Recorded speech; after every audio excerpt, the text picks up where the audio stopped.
قناة البصراوي قناة تهتم بنشر الألعاب والأخبار التقنية. اشتركوا بالقناة وفعلوا جرس الإشعارات.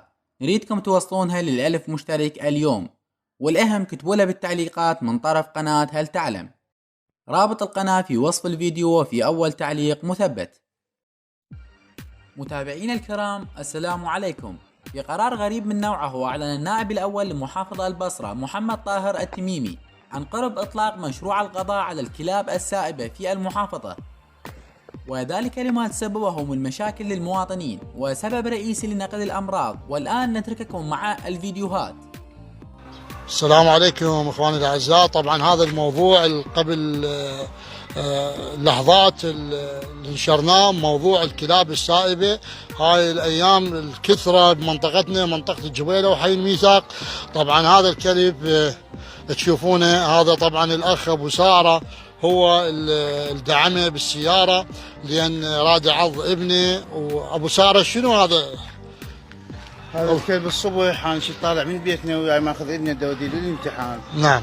وهذا كان نايم على الرصيف، راسا من شافنا قام، يعني هو مبين مستكلف، هذا يعني مجلوب تعبيرنا احنا. نعم. فاجى هجم علي.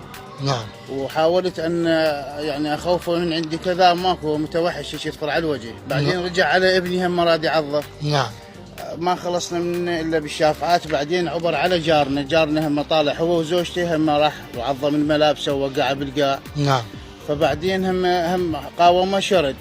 بعد عم تبعته بالسياره. انا قلت هذا خاف يدي له طفل، يدي له مره، يدي له انسان ما يدري به، هذا مجلوب. فانا كان صديقهم جزاه الله خير اسمه حمزه، هم اثنين قمنا، واحد يدعمه منا واحد يدعمه منا الى ان قتلناه. وهاي مو بس الحالة الأولى والأخيرة، لأن أكو ولا ساعة هم رجعن 3 أو 4 هم هجمن على جارنا طالع برا بسيارته. والأطفال كلها تشكي، لأن كل من عنده رواية عن كلب جاي يهجم عليه. نعم. وهذا ضرر، يعني شلون يعني الحل مالهم شنو يصير؟ نعم. يعني هذا ابنك مثل ما قلت انا وديته المدرسه، ما قبل يروح يمتحن. لزم قلبه وقام يبكي وقال انا بابا ما اقدر امتحن وانا جاي خايف وكذا.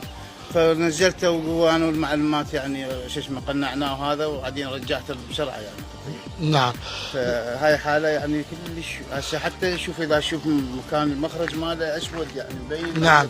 طبعا هذا يحمل لنا امراض يعني، وتدرون كل زين خطوره هاي الكلاب السائبه على المجتمع. فاحنا من هذا الموقع، من هاي المنطقه، كوجهاء وشيوخ منطقه الجبيله والميثاق، الناشد الحكومه المحليه والدوائر الجهات المختصه، دائره البيئه، دائره البيطره، الصحه، البلديه، قيادة عمليات البصرة، مديرية شرطة البصرة.